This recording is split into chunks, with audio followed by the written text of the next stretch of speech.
Wala nang maraming paligoy-ligoy pa, diretso sa punto na. Maiksi lang ang komentaryo, pero diretso sa punto. Maraming kuro-kuro, may tiwali, may totoo. Dito, sa Puntong Diretso tayo. Punto Diretso.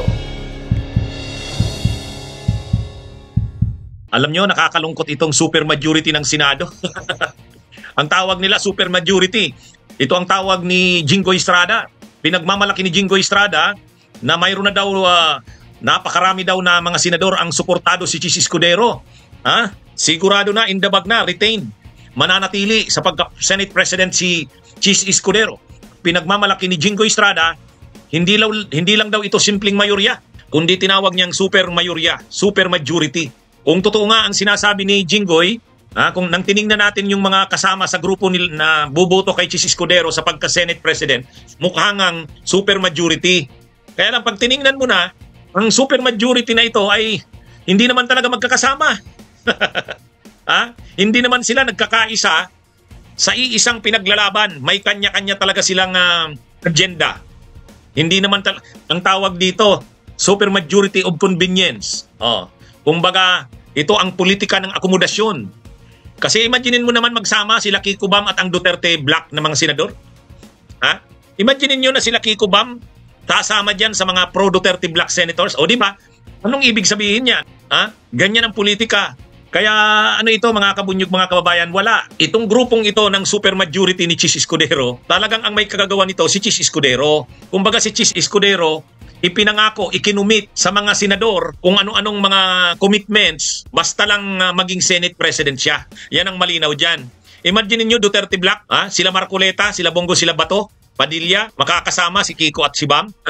Yung grupo ng mga kagrupo ni PBBM, sila Tulfo, makakasama itong sila Marcoleta, nakalaban nila noong nakaraang eleksyon. Kaya yan mga kabunyog, mga kababayan, nakakalungkot nito. Pero yun na nga, ang tinatawag ni Jingoy Estrada na supermajority, pagsasama-sama ng iba-ibang mga grupo bilang isang kampo na ang kanilang pinagkakaisahan, pinagbigyan sila ni Chis Escudero ng kanilang mga kahilingan. Kahit sila ay hindi magkakasama, hindi naman talaga magkakasundo, pero nagkasundo sila dahil pinagbigyan sila ni Chis sa kanya-kanyang kagustuhan. Halimbawa, yung Duterte Black senators, yung mga Duterte Black, ano bang gusto ng mga yan? Ay di siyempre, ang gusto ng Duterte Black na yan, una, yung pag-dismiss ng impeachment ni Sara. Yan yung gusto ng Duterte Black senators, ma-dismiss ang impeachment ni Sara. At nakakumit na yan ni Chis Escudero. Ang tanong na lang, paano? Kaya nga 'di ba, minsan nag-away si Robin Padilla sa si Villanueva. Ano ang kwento ni Mig Subiri? Ang kwento ni Mig Subiri, narinig niya di umano na nagsalita si Robin, sabi kay Villanueva, hindi naman ganyan ang usapan natin eh. Ang tinutukoy ni Padilla na usapan, may usapan na i-dismiss na nung gabi na yon. Nagbago yata ng diskarte, nahihirapan silang ipilit nung araw na yon. Nagdiskarte sila Villanueva at saka Chis Escudero. Panibagong diskarte sa si Cayetano. Remand na lang muna, hindi pa kaya ng araw na yon na i-dismiss. Ay mukhang ang ano ni Padilla, hindi ganyan ang usapan. Parang ang usapan, i-dismiss na. Kaya lang siguro, kinumbinsi na lang uli si Padilla na nila Bato de la Rosa na hayaan mo na, i-dismiss din yan. Pansamantala lang, hindi na muna. Hindi pa kaya ngayon. O tumigil na si Padilla. Di ba? Kaya ang usapan talaga dyan, yung Duterte Black na yan, pinangako ni Chis Escudero dyan na madidismiss ang impeachment ni Sara. Kung paano gagawin yan, mayroon yan. May mga paraan na yan kung paano, planado na yan. Ang isa pang kahilingan ng Duterte Black, ay di ba nung isang araw napanood nyo yon, inamin mismo ni Chis Escudero yon. Nag-usap yung tatlo, si Chis Escudero, si Jingoy Estrada at si Marcoleta. Ay di ba tinanong tungkol dyan si Chis Escudero? Totoo po bang nagkita kayo? Nag-meeting kayo nila Jingoy Estrada at ni Marcoleta? Sabi ni Chis Escudero, totoo yan, pero kumain lang naman kami. Ano namang masama na kumain? Pero alam na, ngayon malinaw na. Ano kaya ang pinag-usapan? Pinag-usapan doon yung mga committee chairmanships. Siyempre, doon siguro sinabi ni Marcoleta na ang gusto niya ay maging Senate Blue Ribbon Committee. Na ang grupo nila, yung mga Duterte Black senators, susuporta kay Chis Escudero. Pero ang hiling nila, si Marcoleta, ang gusto niyang komite ay Blue Ribbon Committee. Nakikita na natin ngayon yan. So ang mga committee ngayon na nakakomit na, si Marcoleta, Senate Blue Ribbon Committee. Napapabalita na yan ngayon. Para makuha naman ng grupo ni Chis, siyempre si Chis may grupo rin, may sariling grupo rin si Chis Escudero. Sino ba ang mga grupo ni Chis Escudero? Si Cayetano. O si Cayetano, ang importante sa kanyang pwesto, yung dating hinahawakan niya ni Alan Peter, yung Committee on Accounts. Yan yung humahawak ng, parang yan yung appropriations. Yan yung counterpart ng House Appropriations Committee pagdating sa Senado. Makapangyarihan yan. Dahil sa malapit siya kay Escudero, yan, binibigay sa kanya yung Committee on Accounts. Si Villanueva naman, dating kakampiyan ni Mig Zubiri, para makuha ngayon ni Chis, pinangakuan ng majority floor leader. O yun, kita nyo? O, matindi rin ang papel ng majority floor leader. O di ano na, okay na naman si Villanueva. Si Gatchalian naman, kasama rin niya ni Mig Zubiri para naman makuha ni Chis Escudero, pinangakuan din, Finance Committee. Kaya ang ano dito, mga kabunyog, mga kababayan, ang matindi na dito, yung mga malalakas na committee, napaka-importante.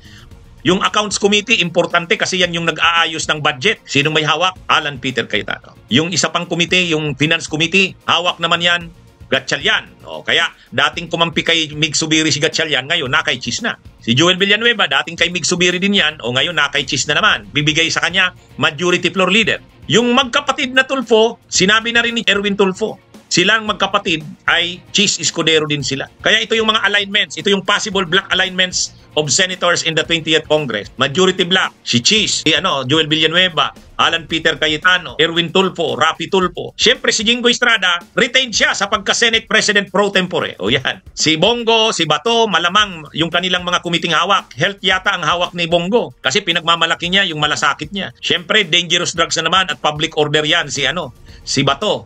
Itong si Amy Marcos, malamang retain siya sa Senate Committee on Electoral Reform saka Senate Committee on Foreign Relations. Ewan ko kung ang Constitutional Amendments and Revision of Codes and Laws na committee kay Robin Padilla, pang-abogado yan eh. Si Mark Villar daw, Public Works Committee. Ngayon, para makuha ang suporta ni Bam at saka ni Kiko, yung committee na gusto ni Bam, Education Committee, binigay sa kanya. Si Kiko naman, ang gusto niya talagang committee ay Agriculture, binigay naman sa kanya. Yan ang yan mga kabunyog, mga kababayan, ang ngayon, ang linyahan sa committee chairmanships. Kung wala pa, hindi pa nagdideklara, pero siyempre sasama rin yan dyan, Lito Lapid, Pia Cayetano. Kaya ang mangyayari dito talagang malaki yung grupo nila Chis Escudero.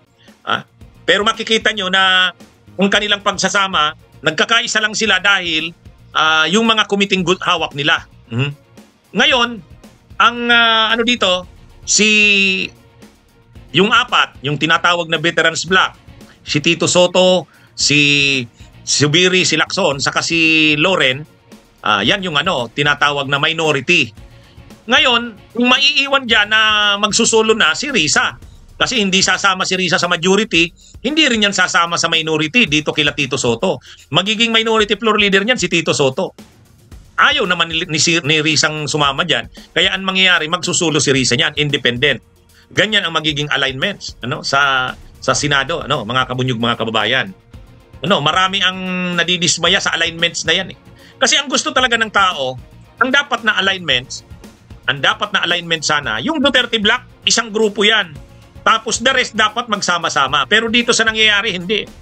Hindi ganyan ang nangyayari.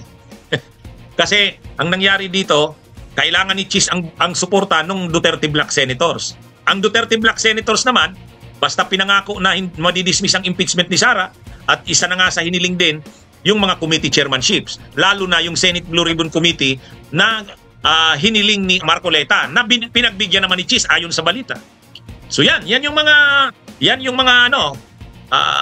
mga senador na kasama ni Chis at ang mga chairmanships ng committee na mahahawakan nila. Hindi pa yan final, pero yan ang lumalabas na ngayon sa balita. Bunyog, bunyog, halikan na kasama ka. Bunyog, kapag buklod ay may pag-asa. Luzon, Visayas, Mindanao, isa ang pananaw. Sa bagong Pilipinas ang bunyog isisigaw. Bunyog.